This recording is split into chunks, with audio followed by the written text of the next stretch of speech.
Good morning, everyone. Happy Mother's Day. And today I really want to talk about Mother's Day and mothers and love and things like that. But first, let me talk about where we are in this unfolding of this pandemic. So this morning when I drove here from my home, which is 3 minutes away, and I pulled into the parking lot, there were a few more cars than usual. Usually for the past month or two, when I pulled in the parking lot on a Sunday, there'd be 1 or 2 cars. This morning there were 4 or 5 cars. And when I came in the hall, instead of our usual gang of 4, we have been joined by Sam and Marilyn Warlick and David Brosh and Molly Conlon and hall. And that is because well, for those of you who live in Florida and those of you who perhaps don't, Florida is in the process of reopening. Coming out of its sequesteredness. And it is the reverse of what we had before. We sort of all went back home, hunkered down, and now like animals coming out of hibernation, we are coming out. And people are out and about.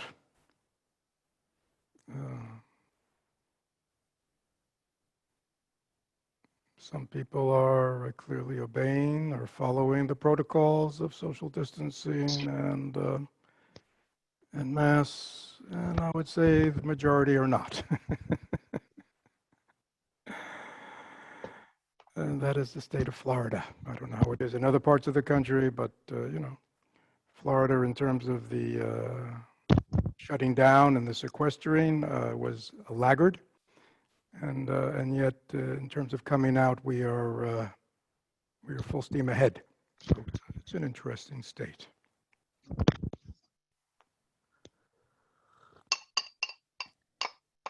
And in the midst of this unfolding, that has many complexities to it.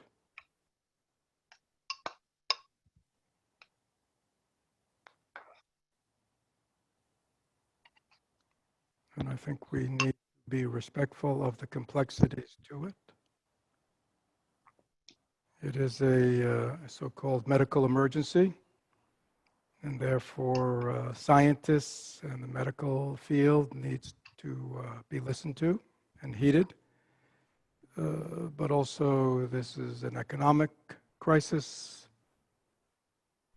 political crisis, so to speak, and for many people, a personal crisis that's exacerbating many of the already existing problems in our society, the fragmented nature of our healthcare system,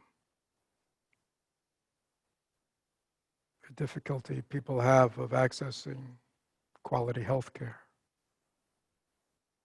the lack of a safety net for people. I mean, especially people who need that safety net of support. So when the order goes out to sequester and stay home, many people, that's an extreme burden. When people are told to work from home, some of us are able to, but some of us are not able to.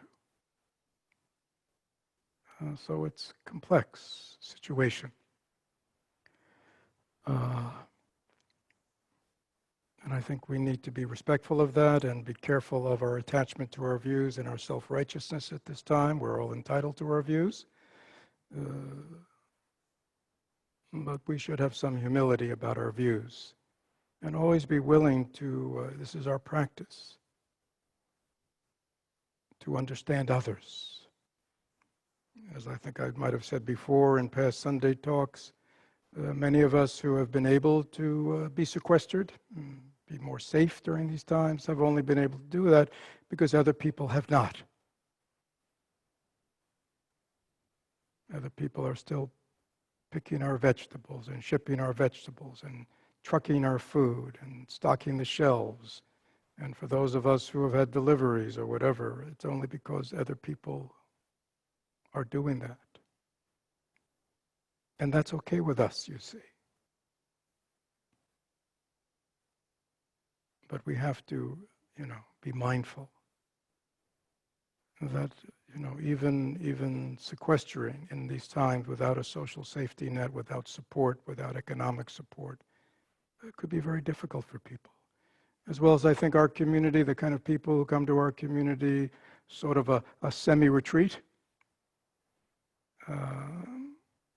may not be as difficult as it is for others.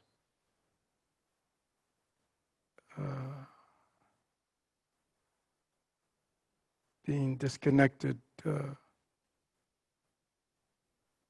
has not been as difficult for some of us than perhaps others. Perhaps of us, our home or our living situation, the people we're around, may not be like others. Some people may find great difficulty in where they are or being with who they are or with.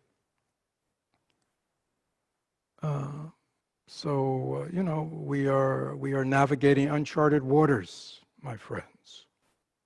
And as I think I've said in earlier times, this pandemic is unfolding within this understanding we have that to have a human body is to be subject to the potential of illness, sickness, aging, and death. I mean, this is the context in which we live, and the great fragility of life and the impermanence of life and instability of life.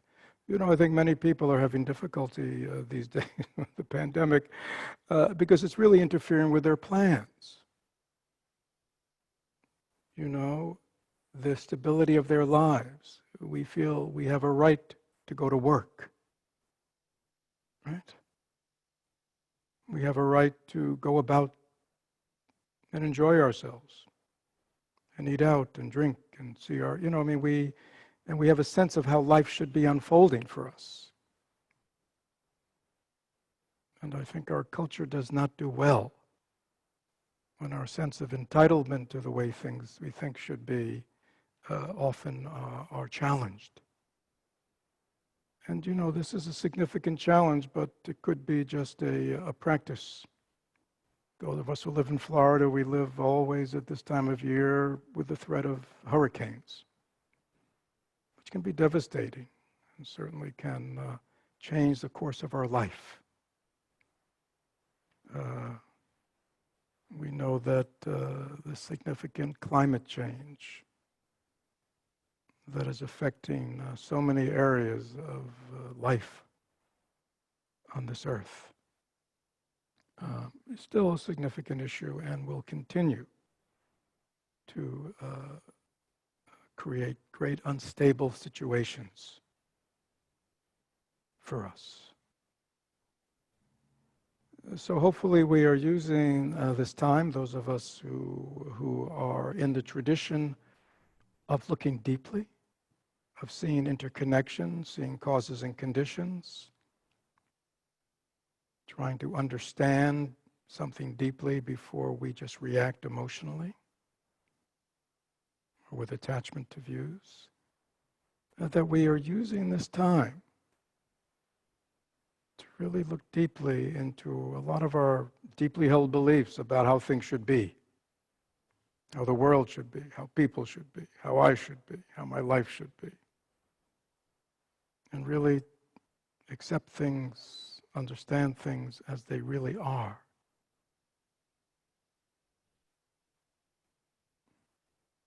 One might call it the mess of this life, the sloppiness of this life, the unpredictability of this life, the incredible diversity of this life. and that the winds not only of sickness, old age, and death and impermanence are raging, but there's also a pandemic of ignorance,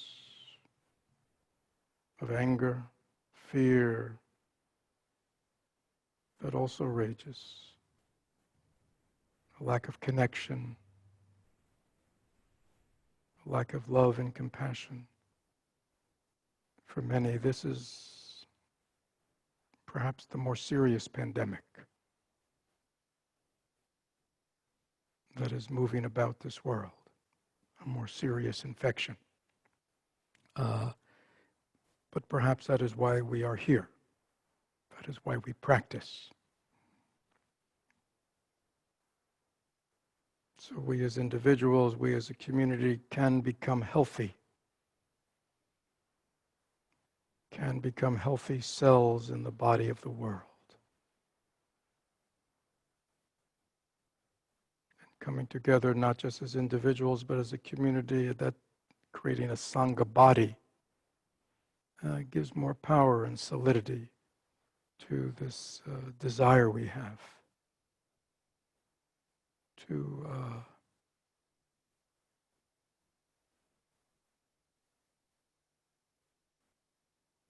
create another set of causes.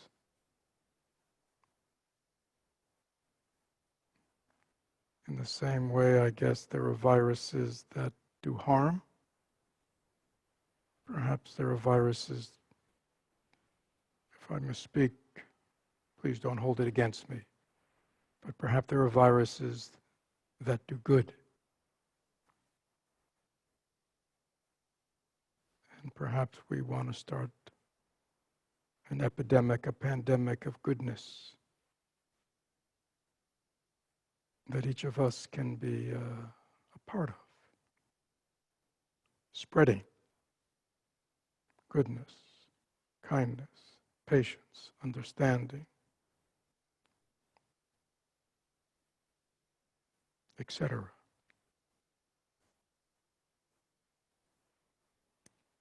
And again, in the same way, the virus doesn't care, doesn't discriminate who it infects.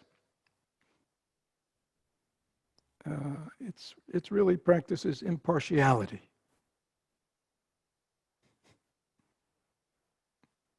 And hopefully we, in our cultivation of all that is altruistic and good, are also cultivating impartiality. Don't just give all your goodness, don't just give all our understanding, don't just give all our love just to people who agree with us, just to people who are in our circle. And that will not benefit the world greatly. We need to be impartial and share our love and understanding, our compassion, our patience, impartially. I mean, this is the teachings of the Buddha. This is the teaching of the Bodhisattva path, this impartiality.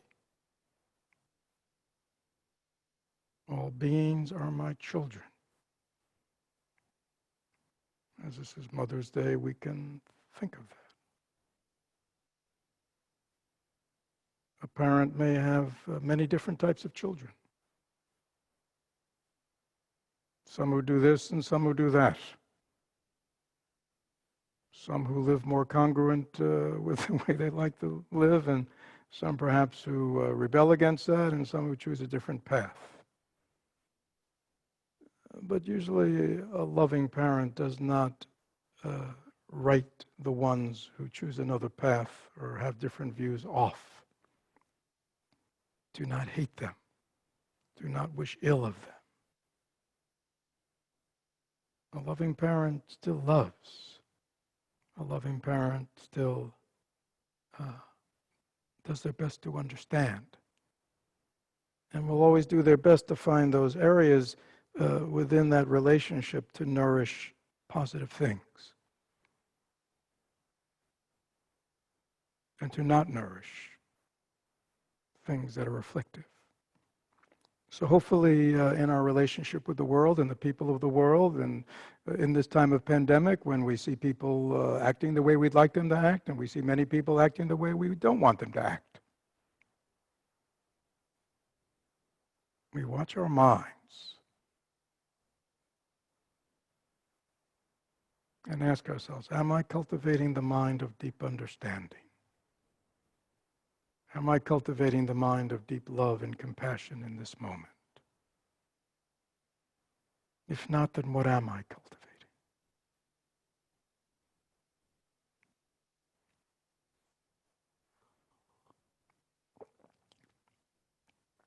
So, in our leaders meeting every week, we are realizing that Florida is in the state, and much of the country is in the state of reopening. And so we're going to be trying over these coming weeks and months to navigate that in a way that we feel is, respectful of the science, etc. So in the state of Florida now, actually in the state of Florida, my understanding, religious groups could always meet. They were never forbidden. They were never told not to. But as long as they were following the protocols of 6-foot distancing and et cetera, they were allowed to meet. So by shutting down the way we did, we actually were on the more conservative side. Lots of variation.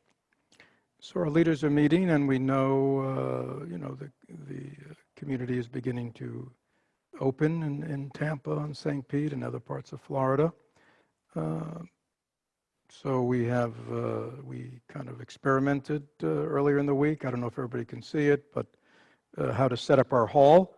Our hall is now set up that we can hold with everybody at a 6-foot plus distance. We can hold maybe 25 or 30 people in this hall. It's a big enough hall to do that. And sort of we invited some of our members in. We kind of doubled our attendance this morning, sort of a little kind of practice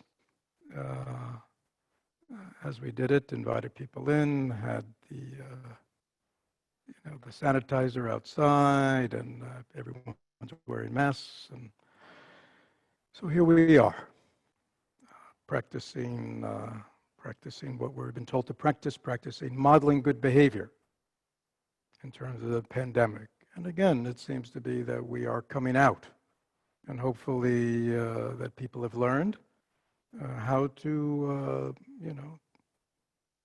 live in a way that does not enhance the spread of the virus, but helps contain it through the social distancing, through the not touching the face, and the washing of the hands, all the things that we have been doing.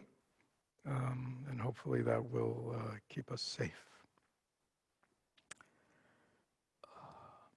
Yeah, so it is a work in progress. We are responding to causes and conditions. And so,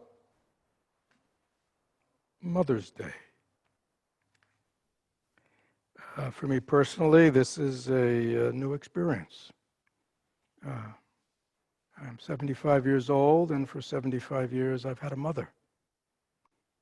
So I've always had a mother on Mother's Day to be with, a lot of time to be with. Sometimes couldn't be to call, at least, to send flowers to.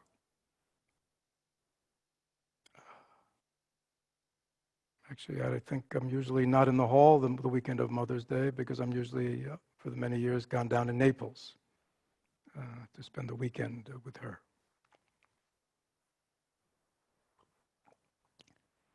So today, there was no one to call. And in the past few days, there was no one to send flowers to.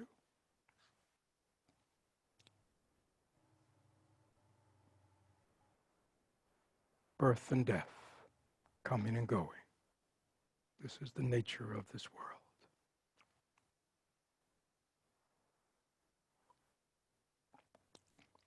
So I want to talk to you about mothers and Mother's Day and mother's love.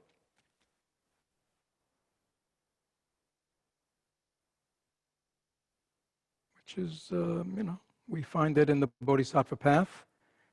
We find very much the analogy historically in most traditional societies, including our own, when it was more traditional. Mothers had an elevated place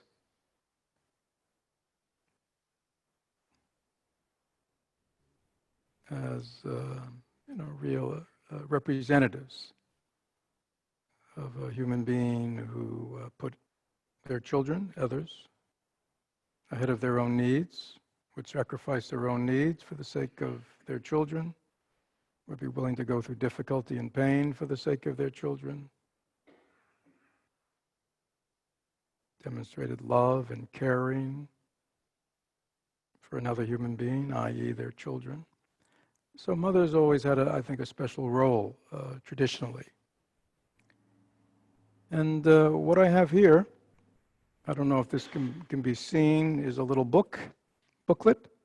It has a Vietnamese title, but underneath it, it says "A Flower for You." And this is, I think, the first English edition from 1983. I think it has been reissued. I think it's called something like "A Rose for Your Coat, Your Pocket." But then it was called "A Flower for You," and this is the first bilingual edition from 1983, when it was translated from the Vietnamese by Helen Coutant. And it was first printed in Vietnam in '64, and it looks like Thich Nhat Hanh Thai wrote it in 1962.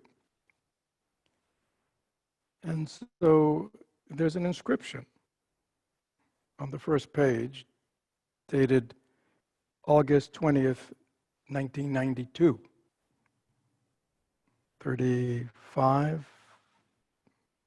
38 years ago. And it says, "Gifts and cards could not express better my thoughts, feelings, and good wishes for your birthday than this little book. May you live to be 100. With deepest love, your son, Fred." And those of you who know my mother lived to be 102. So there you go. Surpassed the expectation. And actually, the most of the book is actually in Vietnamese, and it's interesting, the English is kind of in the back, sort of an addendum. So obviously it was published primarily for the Vietnamese audience back in '83. And it's quite beautiful. I don't know if any of you have read it recently. And again, I think it's called now "A Rose for Your Pocket." And probably, if you don't have it, there's probably a PDF somewhere on the internet. And it seems like the reason that Thai came to write this in the early '60s, he I forget the reason now, but he was in Japan. And he was walking around one day, I think in May, with some fellow monks and a Japanese young woman who knew, I think, a Japanese person he was with, or a Japanese monk he was with, kind of stopped them in the street and then whispered something into the monk who spoke Japanese, or maybe he was Vietnamese who spoke Japanese. And then after he replied, the young woman took out of her pocket, or pocketbook, a white carnation and gave it to Thai. And he had no idea what it was about, but he said, "Thank you." But I guess after she had left, if I remember, he asked his friend what that was about. And basically what it was Mother's Day. Now, Mother's Day really came from America, but this was sort of, it's been adopted by lots of countries in the world. But in Japan, the tradition was, if your mother was still alive, you wore a red carnation. But if your mother was dead, you were given you wore a white carnation. And I think if I remember, Thai said at that moment, when his friend told him why he was given a white carnation, he said he was just struck with grief, realizing, what it meant, and that he was an orphan at this time. The little essay, I guess you'd call it, that's been turned into a booklet, it begins, "When I think of my mother, I cannot separate her image from my idea of love. For love was the natural ingredient in the sweet, soft tones of her voice. Love is the nourishment you need to grow. Love is the nourishment you need to grow. Without it, you will be stunted, although you may seem to be grown." And he puts quotes around grown. Isn't that interesting? I think we'll put aside mother for the moment. Love is the nourishment you need to grow. Without it, you will be stunted, though you may seem grown.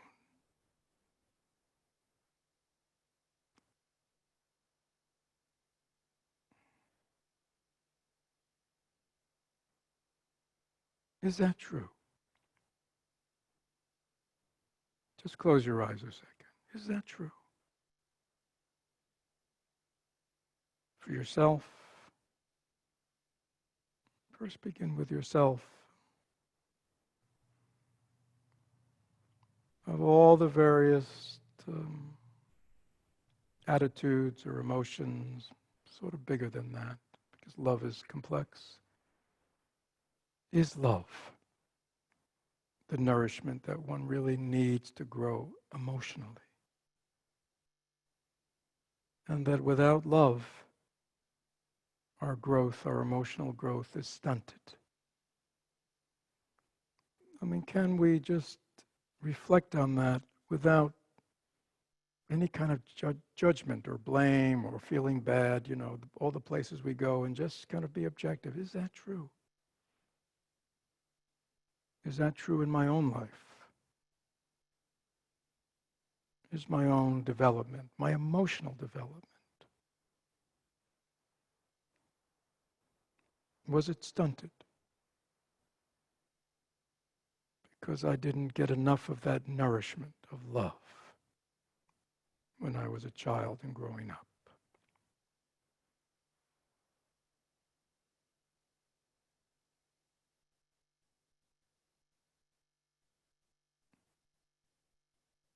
Same way, poor children who lack an adequate diet or nutrition, even though they may have food, oftentimes their growth is stunted because they lacked nutrition as a child.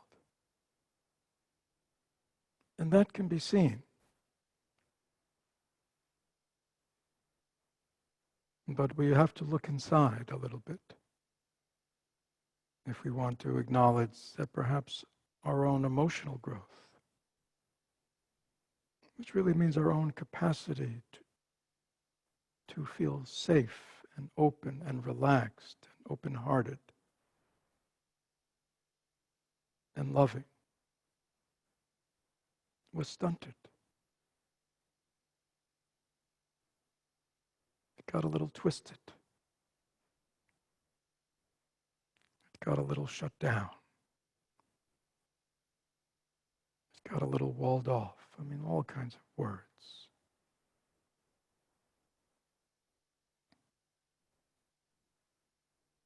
In Buddhism, we always look deeply at the causes and conditions.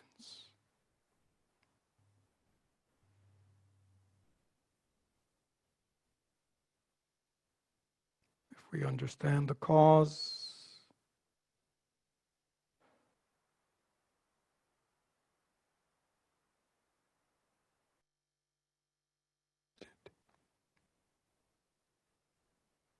and again, it's important that we kind of do this introspection without blaming, which is hard for many of us. We'll talk about mothers and fathers in a moment. Love is the nourishment you need to grow. Without it, you will be stunted, though you may seem grown. On the day I lost my mother, I wrote in my diary, the greatest calamity has happened. Even when you were an adult and living away from your mother, her loss leaves you feeling as disconsolate and abandoned as any small orphan.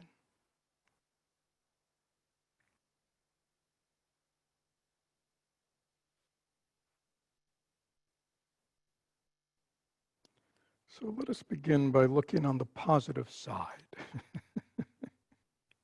I think as Americans in our culture, we tend to often look on the negative side, what's wrong rather than what's right, what's missing rather than what we have.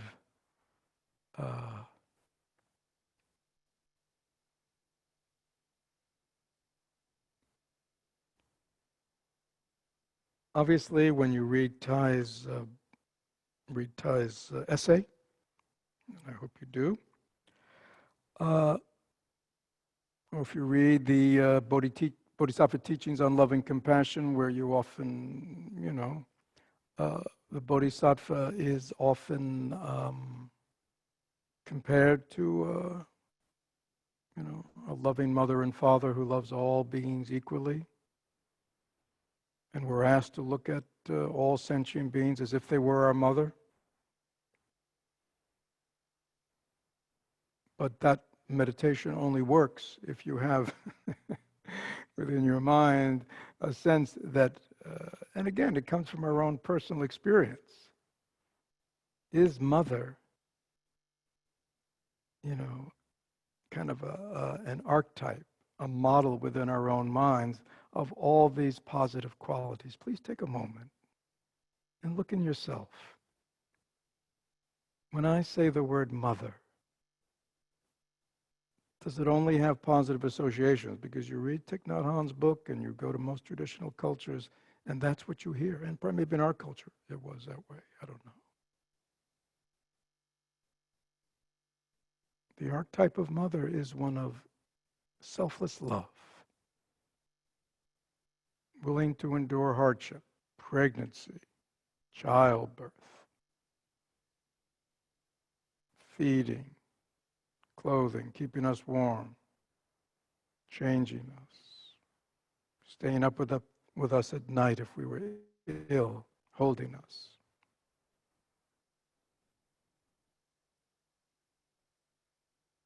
Keeping us alive. So this is the way they see their mothers. Even if her quality as a mother may not have been ideal, but there's great sense of, for most mothers, there was always this sacrifice. But please take a moment to just look within yourself. Is that when you say the word mother to yourself, do you think of someone who gave you life? That without her we would not be here? And so therefore everything that we've unfolded in life can only have come from her, whatever her shortcomings.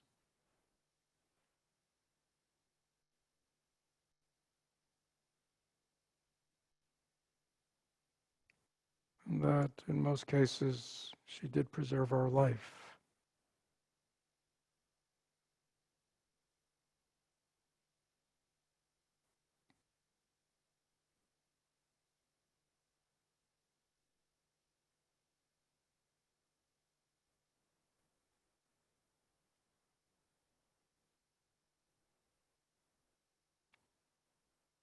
How have we internalized the word mother, the image mother in our hearts?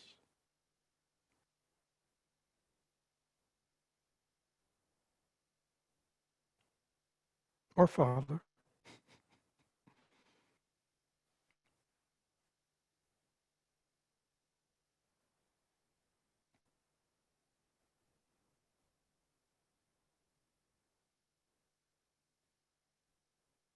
And how has that conditioned us in this life? Not only in terms of our emotional growth, as Ty has talked about, but our capacity to trust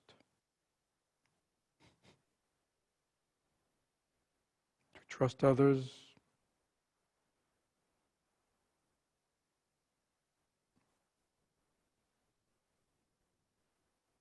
to believe that others have our good in their minds or not. How has that affected our own capacity to love? Selfless love. If we don't have that model, what is that? Then how do we proceed?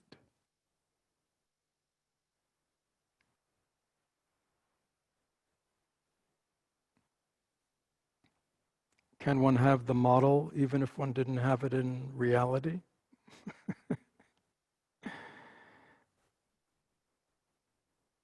You know, models are very important. That's why we have Buddhas up here on the altar. That's why we have bodhisattvas. They're models. That's why we have teachers. They're models. They model for us the way to be.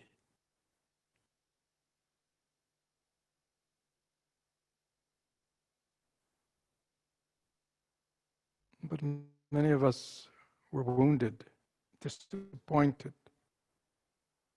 in those most fundamental models of mother and father, and therefore perhaps trust, love, respect, acceptance has been challenging for us in this life.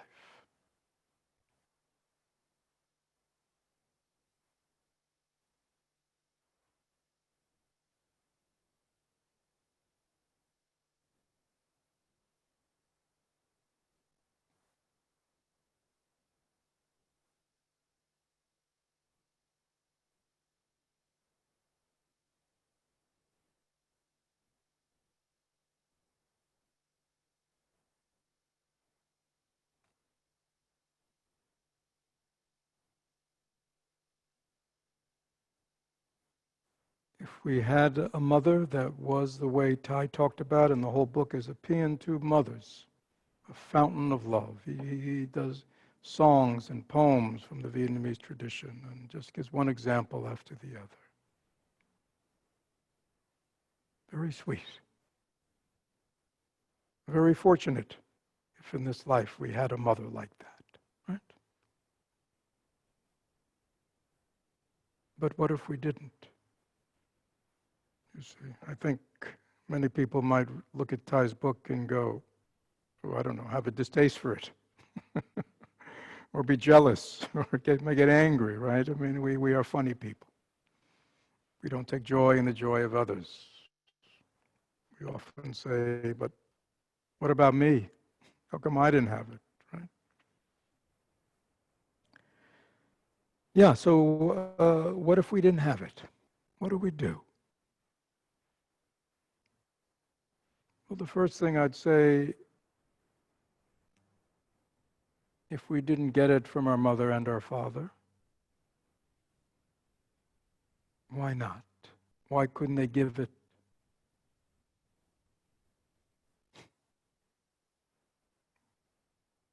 Did they have a mother and a father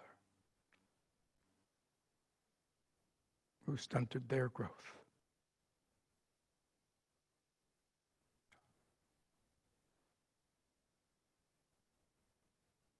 And did their mother and father have mothers and fathers who stunted their growth?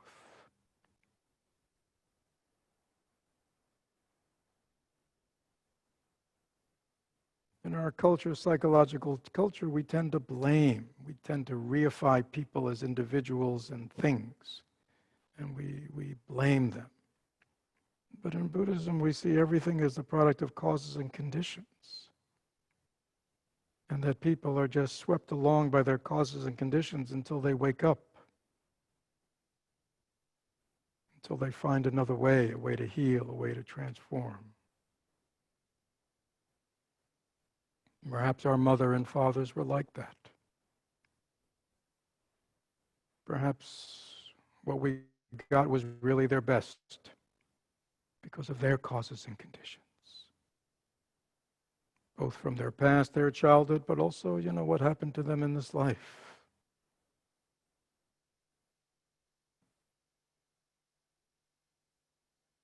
Thich Nhat Hanh says, to love is to understand. Many of us think to love is like a warm, fuzzy Hallmark card kind of thing. But Thai says to love is to understand.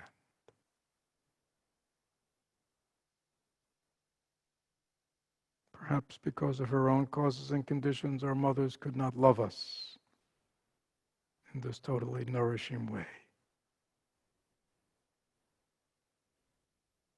But can we love her? Can we understand her?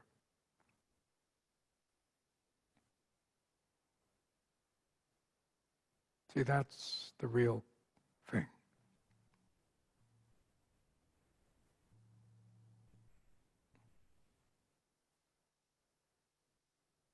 Rather than always focusing on what I didn't get, what I should have gotten, what I was entitled to get.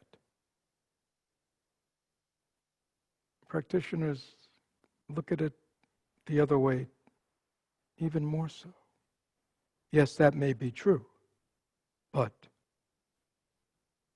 what am I giving? What am I giving? Am I giving back to my mother what she gave to me? Then how am I any better? Then I'm just a product of my causes and conditions. Right? The Buddhist path is a path of transformation, change. We can turn things around.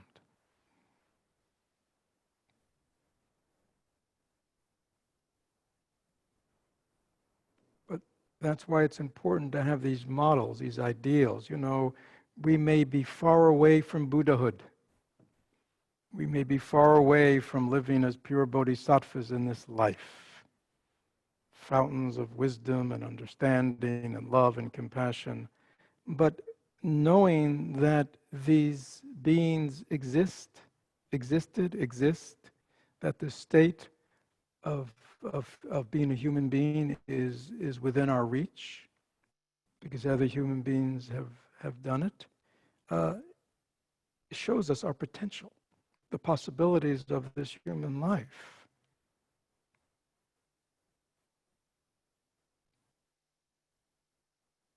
Yes, every thought we may have about all our mother's shortcomings may be true.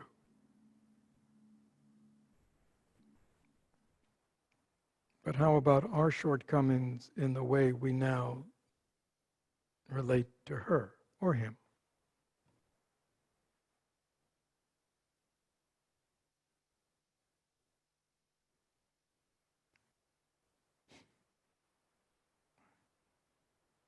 Are we sort of mimicking them without even knowing it?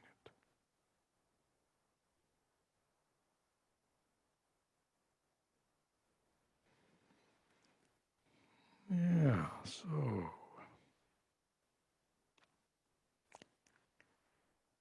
Thich Nhat Hanh advises,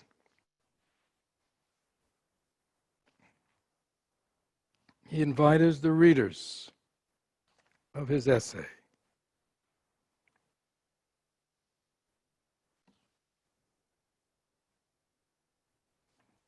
He says, if I would give you any advice, he said, this afternoon when you come home from school or work, basically go to your mother and sit by her side. Ask her to stop what she's doing, but don't say much. After you've looked at her a long time closely, in order to really see her and see into her, and to truly realize, this is my mother, and she is now alive, seated beside us, or perhaps we're talking to her on a phone or Zooming. He says, take her hand and ask her this short question, which should get her attention. He says, Mother, do you know what? A bit surprised, she'll look at you smiling. No what? Still looking into her eyes, still smiling, can you reply, did you know that I love you? This question needs no answer. Even if you are no longer a child, but 30 or 40, you can still ask it. For her, you are always a child. From that moment on, you and your mother will be content, filled with an awareness of an unending love between you. One day she will be gone. You will have no regrets, no feeling of pain and sorrow, as if she had never been there.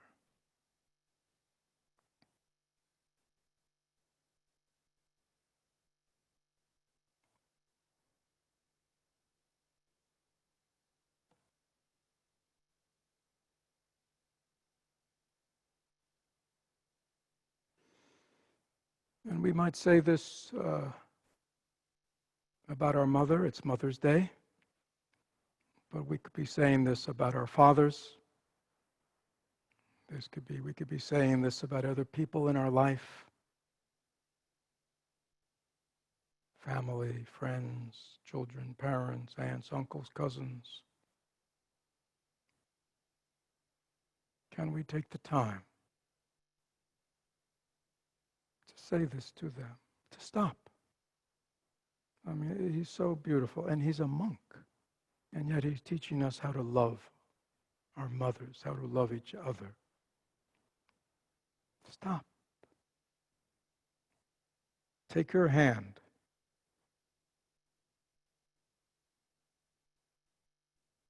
Look at her a long time. And say to yourself, this is my mother, this is my father, this is my friend, this is my husband, this is my wife, this is my child, this is... Say that to yourself. Acknowledge.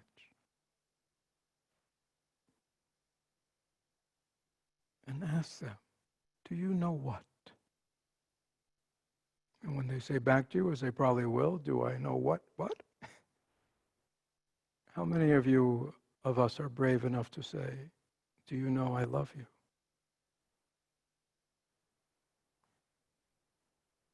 For some of us, this may take courage.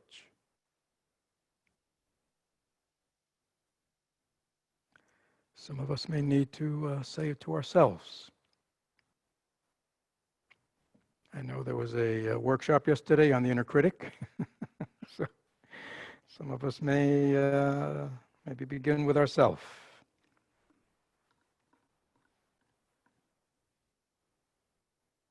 Did you know that I love you? That may be scary for some of us.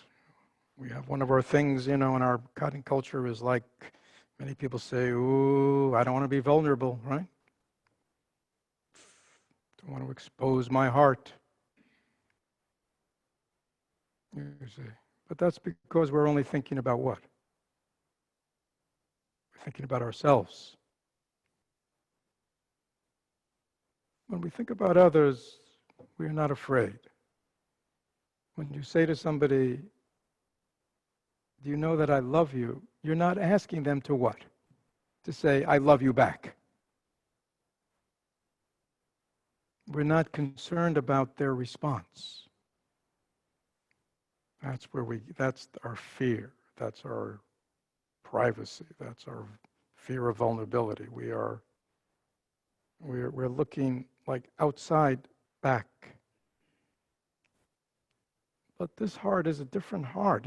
It's not like that.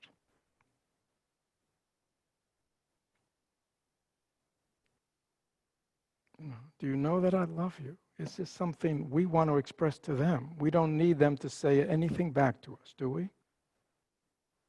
Because they have their own causes and conditions. Some may hear it and say it back to us, right? Some may be silent.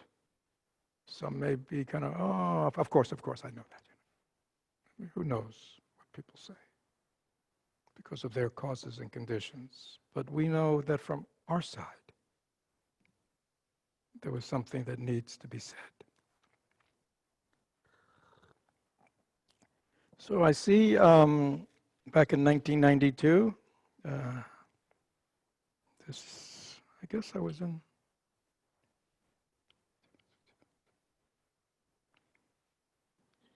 my 40s, probably mid 40s, when I wrote this to her. And at the end, I wrote, "Mother, do you know what? Did you know that I love you?"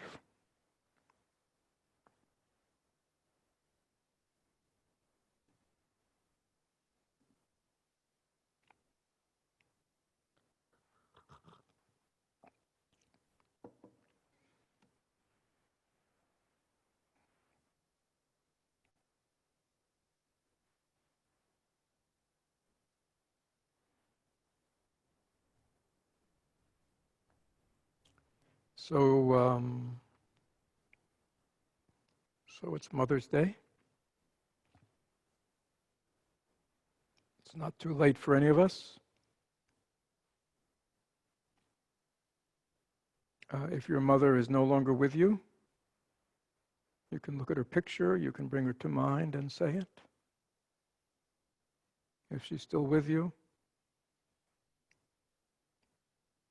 some, again, it may be easy, some it may be more courageous.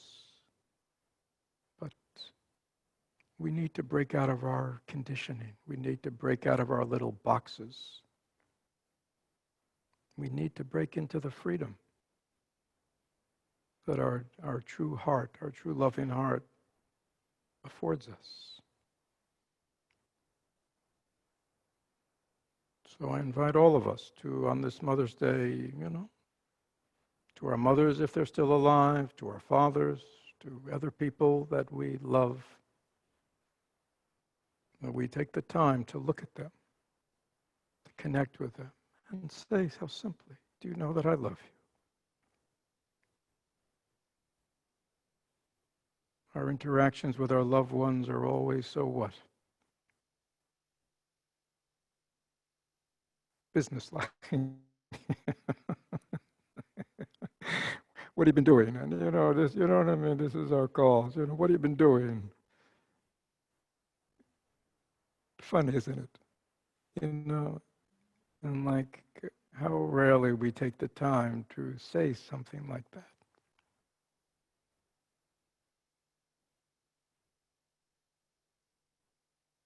To notice and bring attention to the glue that connects us. If we're interested in all the minutiae of their day, we could call anybody.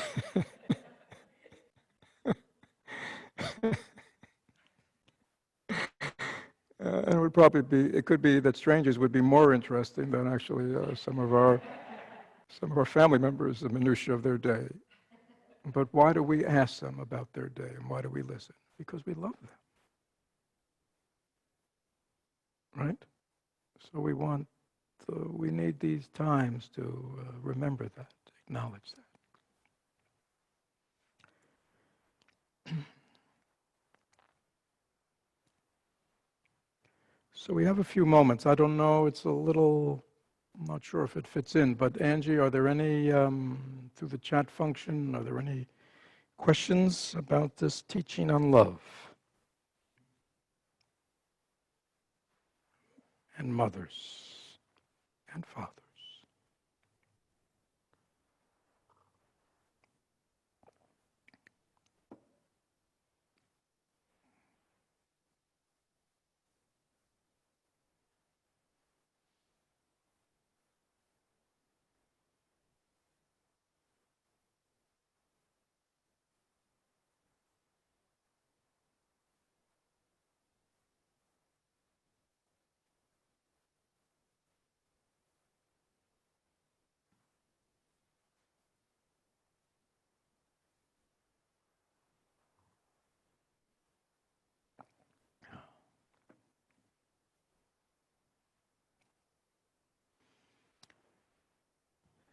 Yeah.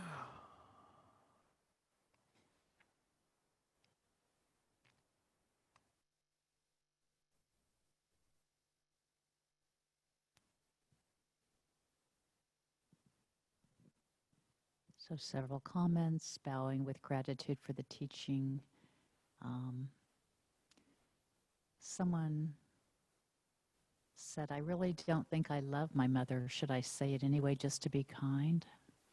And somebody else said, I struggle. I needed this talk today. I struggle with my mother who did not and continues not to give love. I show up when she's ill, but it's a struggle. So several people asking about, struggling with these difficult relationships with their mothers. Yeah, so as I tried to say earlier, whether like in the Vietnamese tradition with Thich Nhat Hanh, in the traditional Buddhist tradition of the teachings on loving kindness and compassion, one often hears embedded in the teachings is this mother. Sort of like everybody understands, a mother is the epitome of love, right? Selflessness. Christianity has their Mary, and Buddhism has its Kuan Yin, Avalokiteshvara. These sort of traditionally, it's the female energy is connected with love historically. And yet, I remember often when I was in a position to talk to some of my Asian teachers or to kind of cue them in to American culture, that when they made these, when they gave these kinds of teachings or illusions, that they could be losing a significant number of their audience. And it was kind of unbelievable. They didn't quite get it, because in their culture, it's like, I mean, everybody's in agreement, I guess. Whether you really had it or not, I mean, everybody understands. But what I would say to the people who, because of causes and conditions, do not feel love for their mothers, or maybe feel anger or hurt in relationship to their mother, that's where we begin. Again, traditionally, the antidote for those kinds of feelings is understanding of causes and conditions. And that's very important. I mean, it's really understanding karma, cause and effect, and how everybody, including us, is really a product of their causes and conditions, really helps us accept and understand that they were doing their best. They are doing their best. It's not personal. And a lot of times our anger at them, our hatred for them, or whatever, or lack of compassion for them is because we take it personally, rather than seeing it just an unfolding of causes and conditions. Again, also within the Buddhist tradition, there are practices that help us get over our antipathy or our indifference to other beings, including our mother.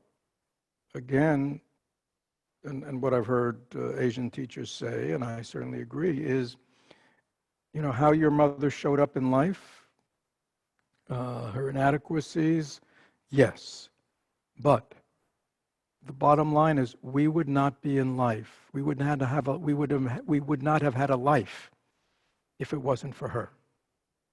And in Buddhism, having a human life and encountering a spiritual path and encountering the Dharma and finding a path of healing and transformation and finding a teacher, et cetera, et cetera, et cetera, is only because we were born into this life.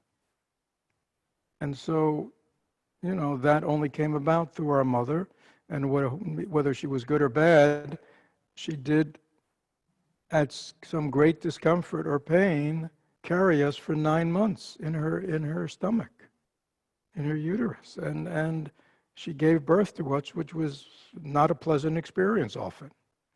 And she did preserve our life. And for that, we can be grateful. We can acknowledge that, for starters. But you know, our practice of loving kindness and compassion, for those of you who were at the retreat a couple of weeks ago, or come to our full moon, or just are familiar with these teachings, is all about learning to cultivate the mind of love and understanding and compassion. It's something we cultivate, we learn. We can learn to love somebody that is difficult to love. That is the test of our practice. As you've heard me say ad nauseum, it is easy to love someone who's loving to us.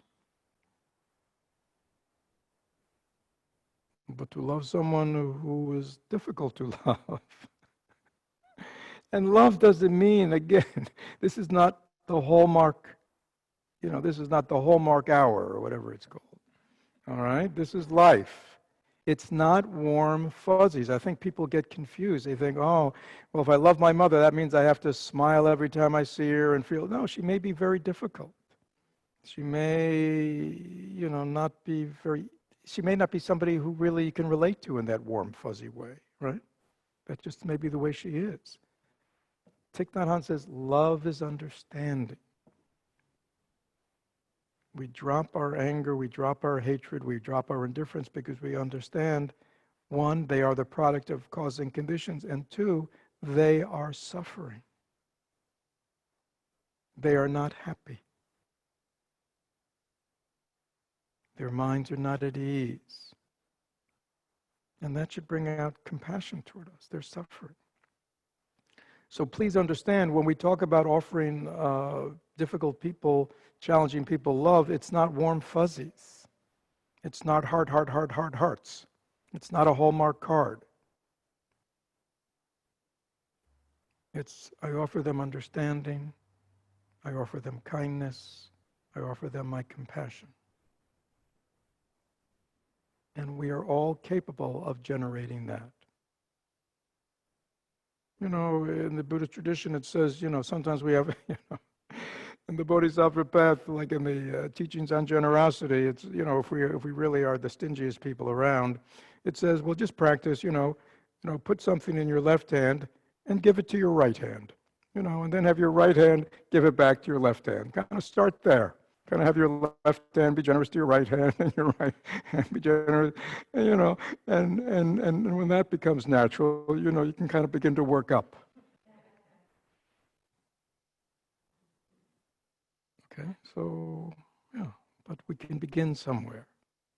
We can understand that perhaps for some of us, some of our close relationships, our mother and our father, are challenging. But it doesn't mean that we can't get there. Maybe you can't get there today. But please understand, you want to get there someday. Right? And it's not that hard. I assure you, if you get out of the personal drama and all the personal disappointment and all the me, I, you, and just see them as a human being, product of their own causes and conditions, totally caught up, probably had a miserable childhood themselves or didn't have a loving mother, who knows? And they can't help being who they are. It's not personal. Our anger and our hurt is because it's personal. And we have this sense of entitlement. It should have been different. But how could it have been different? They were who they were. Yes.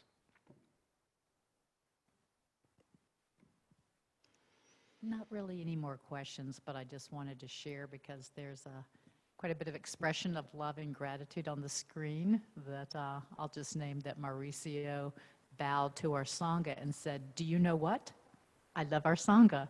And there were many who bowed in saying, "We love you, me too." So much gratitude for the teachings as well as to the Sangha that generates loving kindness. So very much a sentiment of love and people being moved and touched and feeling like this talk was very important. So thank you. And please remember, without sounding too, too whatever, love is a muscle that we can develop. For some of us, it could be a weak muscle for all kinds of reasons. Our loving heart could be weak because we've kept it isolated. We've kept it hidden. We just haven't exercised it. But, I see Maggie here in the front row. Maggie's a sports expert. Can even muscles that have not been exercised be developed and strengthened? Maggie's nodding yes. So please understand, we all start with where we start, but don't feel like you're stuck with it. If you go, yeah, I don't have much of a loving heart.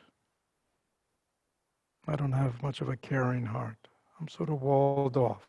I'm sort of indifferent. And your causes and conditions. That's fine. That's where we begin. But today is a new day. This moment is a fresh moment.